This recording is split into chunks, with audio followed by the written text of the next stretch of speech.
I'm here to plant a seed today, a seed that will inspire you to move forward in life with enthusiastic hearts and a clear sense of wholeness.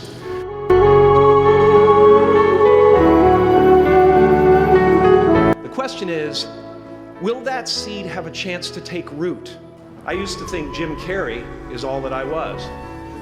Just a flickering light, a dancing shadow, the great nothing masquerading as something you can name.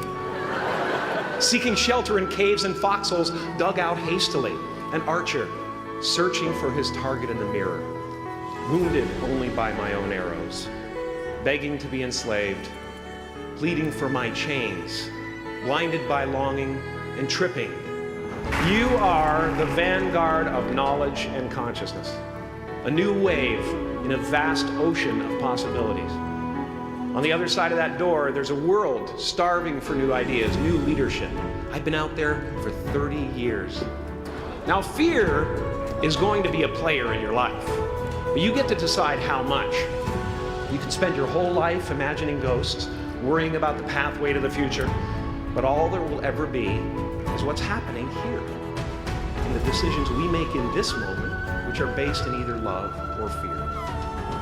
So many of us choose our path out of fear disguised as practicality. What we really want seems impossibly out of reach and ridiculous to expect, so we never dare to ask the universe for it. I'm saying I'm the proof that you can ask the universe for it. My father could have been a great comedian, but he didn't believe that that was possible for him. And so he made a conservative choice. Instead, he got a safe job as an accountant. And when I was 12 years old, he was let go from that safe job, and our family had to do whatever we could to survive. I learned many great lessons from my father, not the least of which was that you can fail at what you don't want. So you might as well take a chance on doing what you love.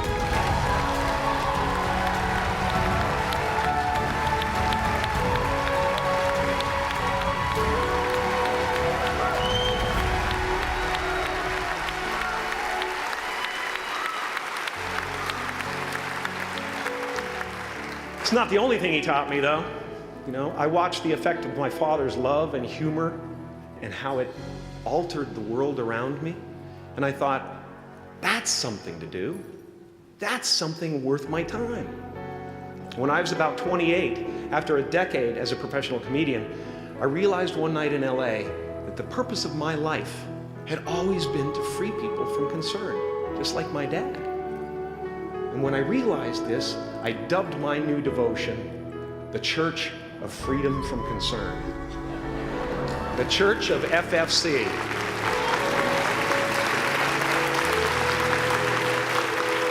And I dedicated myself to that ministry. What's yours? How will you serve the world? What do they need that your talent can provide? That's all you have to figure out. As someone who's done what you're about to go and do, I can tell you from experience, the effect you have on others is the most valuable currency there is.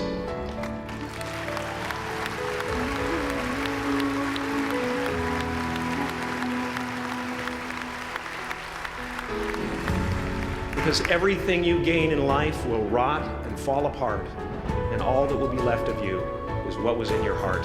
The only one I hadn't freed was myself. And that's when my search for identity deepened. You already know who you are. And that peace that we're after, lies somewhere beyond personality, beyond the perception of others, beyond invention and disguise, even beyond effort itself. You can join the game, fight the wars, play with form all you want, but to find real peace, you have to let the armor go. Your need for acceptance can make you invisible in this world. Don't let anything stand in the way of the light that shines through this form. Risk being seen in all of your glory.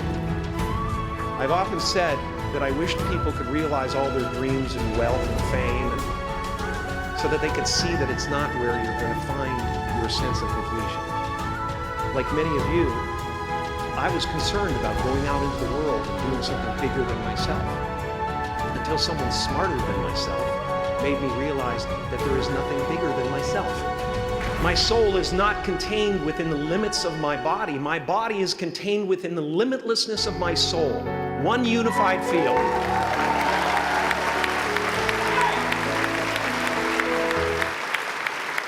Once that shift happens in you, you won't be feeling the world, you'll be felt by it. You'll be embraced by it.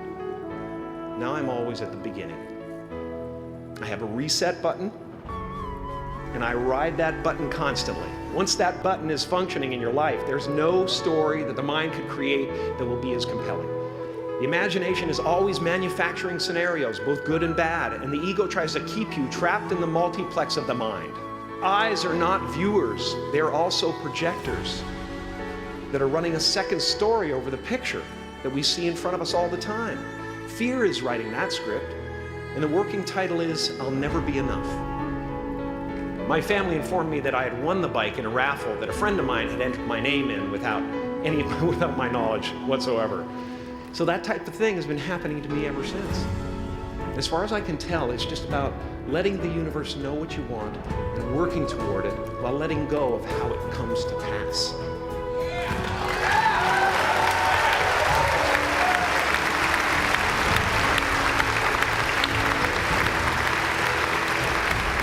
Your job is not to figure out how it's going to happen for you, but to open the door in your head. And when the door opens in real life, just walk through it. And don't worry if you miss your cue, because there's always doors opening. They keep opening.